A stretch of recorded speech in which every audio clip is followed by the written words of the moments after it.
Bienvenue sur Conscience et dans les chroniques de Sébastien Perria. Aujourd'hui, nous allons aborder le sujet sur la santé du corps et les cellules. Ton corps n'oublie rien quand les cellules parlent plus fort que toi. Bonjour Sébastien. Bonjour Sophie. Comment décrirais-tu la mémoire cellulaire à quelqu'un qui n'a justement jamais entendu ce terme? Tu sais, quand on parle de mémoire, on pense souvent à la tête, la mémoire du cerveau. Mais tu sais que le corps, lui, il a une mémoire. Et on appelle ça la mémoire cellulaire. C'est un peu comme si chaque cellule de ton corps était un peu un disque dur, un mini disque dur. Elle enregistre tout. Tes joies, les chocs, les blessures, les émotions, même les mots que tu n'oublies jamais en fait. Il est plus, il se souvient de tout, et de ça, il peut se souvenir ça de toute sa vie. Eh ben, heu, c'est ce que je fais, dans la découverte à travers de c'est ce que j'ai fait à travers différentes lectures que j'ai pu avoir ou des différentes recherches que j'ai pu faire et c'est surtout ce dont, un chercheur qui s'appelle Bruce Lipton, un chercheur en biologie cellulaire dans les années 80. Il a fait une étude que j'ai lue et que j'ai vraiment adoré parce que c'était vraiment très étonnant et je et je voilà, je suis vraiment satisfait de ce qu'il a fait et en fait, donc son travail, c'est qu'il a travaillé sur des cellules souches. Toutes issues, par exemple, il a fait un travail, donc toutes, donc par rapport à ces cellules, du même ADN, ils avaient le même code, d'accord? Le même code génétique. Donc il les a observées et ce qui était incroyable, c'est qu'il les a placées dans un environnement qui était sain, nourrissant et certaines sont devenues des cellules musculaires, fortes et actives, d'accord? Mais quand il les a mis dans un milieu un peu plus stressant, plus pollué ou déséquilibré, elles se sont dégradées et pourtant, c'était les mêmes cellules à la base. Puis il les a, il les a repris, il les a rechangées d'environnement, il les a mis dans un environnement beaucoup plus sain et ces cellules se sont régénérées. Alors, la question c'est, qu'est-ce qui a fait la différence? Hein? Elles avaient le même code génétique et en fait, c'était leur environnement. En clair, c'est le message que leur envoyait le monde autour d'elles qui ont fait qu'elles ont changé. Et ça, c'est pour moi, c'est énorme. Parce que ça veut dire que nos cellules réagissent à ce que l'on vit, à ce que l'on pense et à ce que l'on ressent. Nos croyances, notre stress, nos émotions, notre alimentation, tout ça crée dans un bain dans lequel nos cellules baignent chaque jour. Et ce bain, il peut être nourrissant ou destructeur. Alors quand on parle de cellules, de mémoire cellulaire, on parle de cette empreinte émotionnelle et énergétique que le corps garde dans tout ce qu'on traverse. Donc ton esprit peut oublier, mais ton mental, lui, bah, il peut le nier aussi, mais ton corps, lui, n'oublie rien. Et c'est souvent lui qui fait parler, qui va parler qui va parler en premier en fait. Et par exemple, une douleur qui revient, une fatigue, qui s'installe, le moral, en dents de scie par exemple, bah, ce sont souvent des souvenirs du corps. C'est des messages de tes cellules qui te disent: «Ouais, écoute-moi, j'ai besoin que tu prennes soin de moi autrement» et la mémoire cellulaire, ce n'est pas un concept abstrait, c'est un vrai langage, silencieux du corps et et plus on apprend à le comprendre, plus on réalise à quel point notre santé, notre énergie, notre équilibre dépend de la qualité du dialogue qu'on a entre nos émotions et nos cellules. Intéressant. En quoi les blessures émotionnelles non exprimées peuvent-elles se cristalliser justement dans le corps physique? Alors, tu sais, on dit souvent: «Le corps parle quand la bouche se tait». Je sais pas si tu as déjà entendu parler de ça, Oui. mais et pourtant c'est vrai. Quand une émotion est trop lourde, trop intense ou simplement trop dérangeante, on a tendance à la bloquer et on se dit: «Ça va passer» et on garde le sourire et on continue à avancer comme ça. Et ben, tu vois, cette mémoire, elle ne disparaît pas. Elle descend, elle s'imprime et elle s'installe quand le dans et elle s'installe, quelque part dans le corps. Chaque fois qu'on ravale une colère, qu'on retient nos larmes ou qu'on fait semblant d'aller bien, bah, on crée une tension intérieure. Et ben, ces tensions, à force, bah, ça devient des blocages physiques.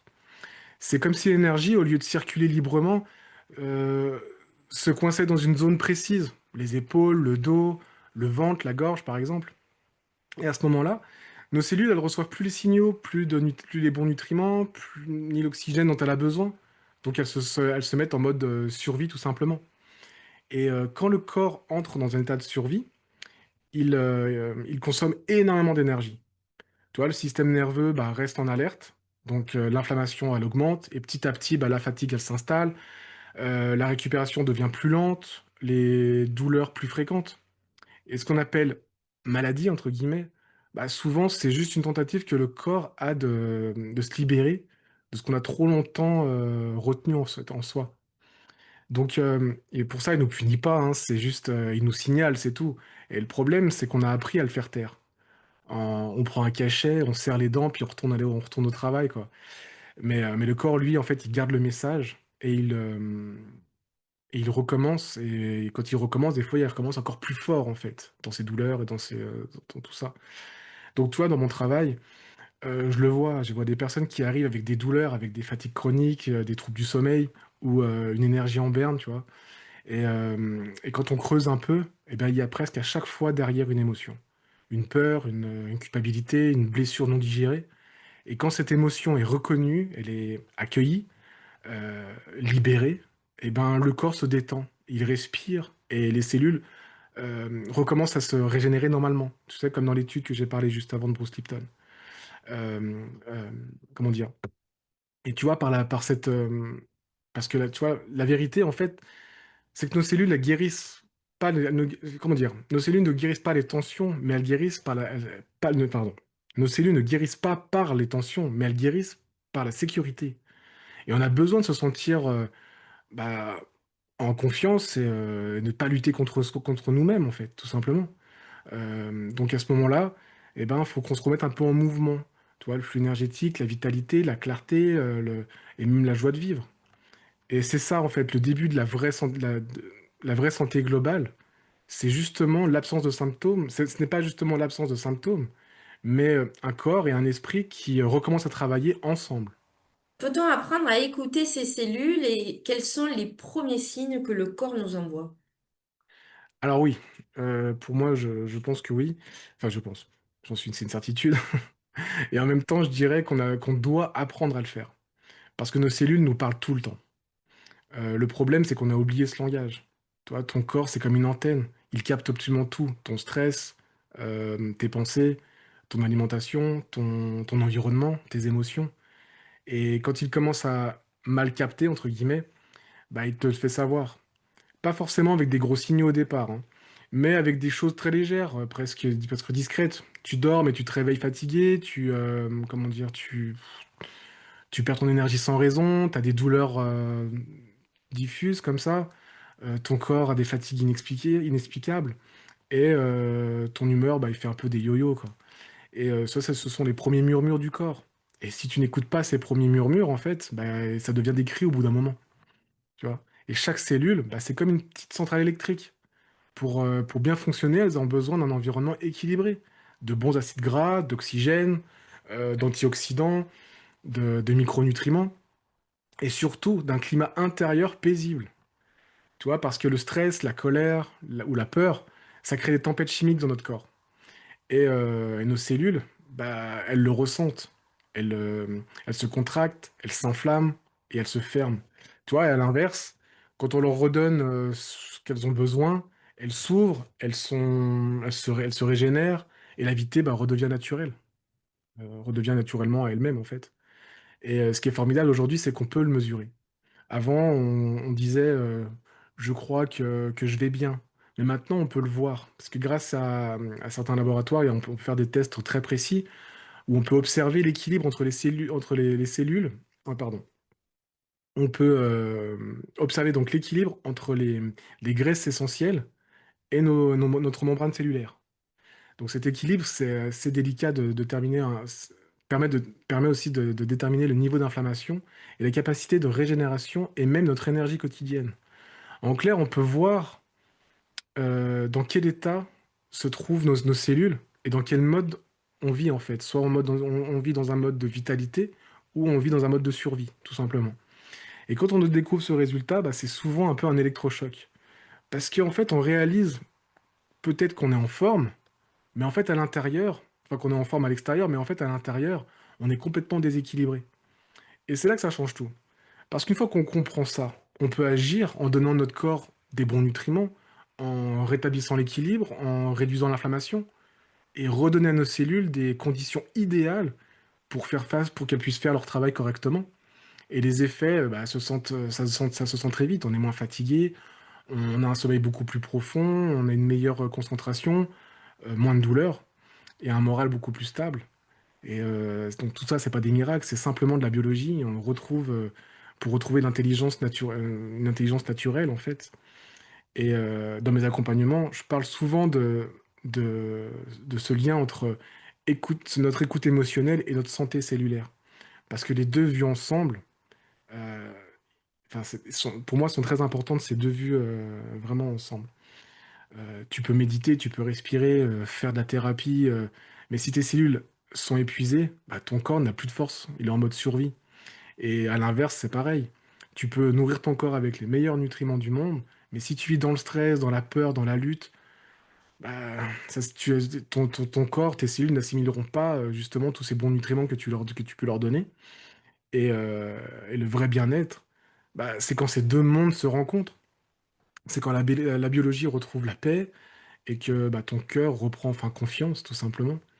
Et puis tu sais quoi, ben, quand on apprend à écouter son corps, vraiment, bah, on n'a plus besoin, on n'a plus besoin enfin, du coup, ce corps ne va plus crier parce que ben, il va simplement, tu vas simplement entendre ses messages avant que la douleur arrive, tout simplement. Comment distinguer un symptôme somatique d'un signal émotionnel enfoui et existe-t-il une méthode pour les relier consciemment? Alors, on a souvent tendance à vouloir séparer les choses. D'un côté, le corps et ses symptômes, de l'autre, les émotions, le mental et la psychologie. Mais en réalité, tout est lié. Absolument tout. Le corps et l'esprit ne fonctionnent jamais l'un sans l'autre. Chaque pensée, chaque peur, chaque tension émotionnelle bah, crée une réaction chimique, une réponse hormonale et un message cellulaire.